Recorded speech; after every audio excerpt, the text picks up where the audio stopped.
नहीं तो कल इतना 14 ही बरस का वनवास हुआ था ना, लौटे तो मर्यादा पुरुषोत्तम श्री राम कहला के लौटे। वो सारी चीजें नहीं, कुछ भाई न्यूज बना रहे हैं कि 5 करोड़ रुपए मुझे मिला है। भाई सॉरी, 5 करोड़ की बात ही नहीं है, और 5 करोड़ मुझे मिला ही नहीं है।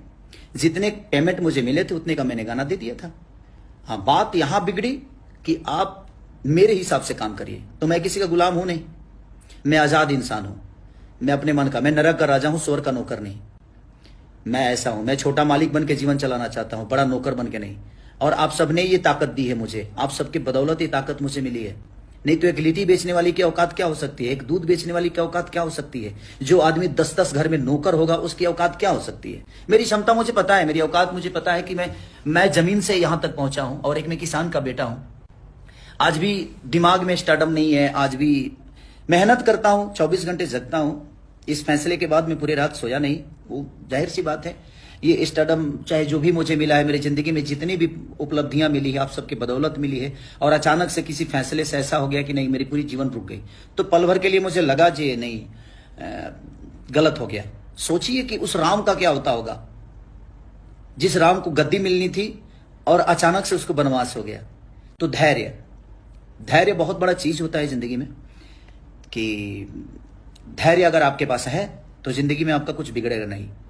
और जिसके पास इतनी जनता हो, जिसके पास इतना प्यार हो, जिसके पास इतने सारे हाथ देने, आशीर्वाद देने वाले हाथ हो, उसका कोई क्या बिगाड़ सकता है? मैं हताश नहीं हूं इस चीजों से, और आप लोग बिल्कुल निश्चिंत रहिए, चिंता मत करिए। मेरी जिंदगी किसी एक की नहीं है, इसे कोई खत्म कर देगा। कोर्ट के फैसले का मैं सम्मान करता हूं, बट उसके आगे भी तो चीज है। ऐसा थोड़ी है कि उसके आगे चीज नहीं है। ये जिंदगी यहां तक खत्म थोड़ी होती है, और जिंदगी आप सबके बदौलत है मेरी। आप जिस दिन चाहेंगे उस दिन मैं खत्म हो पाऊंगा, शायद। किसी एक के खत्म करने से ये जिंदगी खत्म नहीं हो सकती, क्योंकि आपने बनाया है, आपने मुझे हर उस मोड़ पे साथ दिया है मेरा। बट ठीक है, मैं मेहनती आदमी हूं, मैं मेहनत करना जानता हूं। मैंने किसी को, और ईश्वर है, महादेव सबका उद्धार करता है। अगर मैं गलत होऊंगा तो कल भी जो मेरे साथ होगा वो गलत होगा। अभी फैसला बहुत दूर तक है, अभी इतना जल्दी खत्म नहीं होगा। इसके बाद भी न्यायालय है, इसके बाद भी चीजें हैं। हम लोग लड़ने वाले लोग हैं, गरीबी से उठ कर आए हैं, तो गरीबी से आज आप लोगों ने इतना बड़ा साम्राज्य खड़ा करा दिया ना केसरी लाल यादव का। और ये साम्राज्य मेरा नहीं है, ये आप सबका है। आपने मुझे संवारा है, और आपको भी पता है कि आपने मुझे कहां से उठाकर कहां रखा है। तो जिंदगी इतनी जल्दी खत्म थोड़ी होती है। और जिंदगी और मौत का कोई, जिंदगी आज मिली है तो कल मौत तो होना है, तो इससे भागना क्यों और इससे डरना क्यों? मैं नहीं डरता अब, क्योंकि मेरे पास इतने आशीर्वाद देने वाले हाथ हैं कि मुझे लगता है कि मेरे माँ बाप आज अरबों में हैं। मेरे माँ बाप सिर्फ एक नहीं है, सिर्फ मंगरू यादव और मदोदरा देवी ही नहीं है।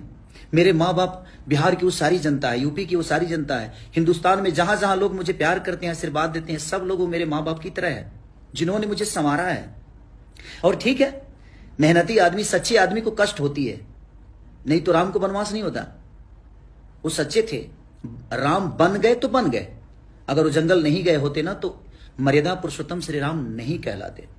तो जिंदगी में जब आपको कष्ट होना, तो समझिए कि एक नई उड़ान भरने वाले हैं आप, उससे हताश मत होइए। अब मैं हताश नहीं हूं इस बात से कि मुझे रोक दिया गया 3 साल के लिए। 3 साल आप कहीं गाना नहीं गा सकते, किसी कंपनी में नहीं गा सकते। वो तो बाद की चीज है, वो तो आज का फैसला है, कल कुछ अलग होगा।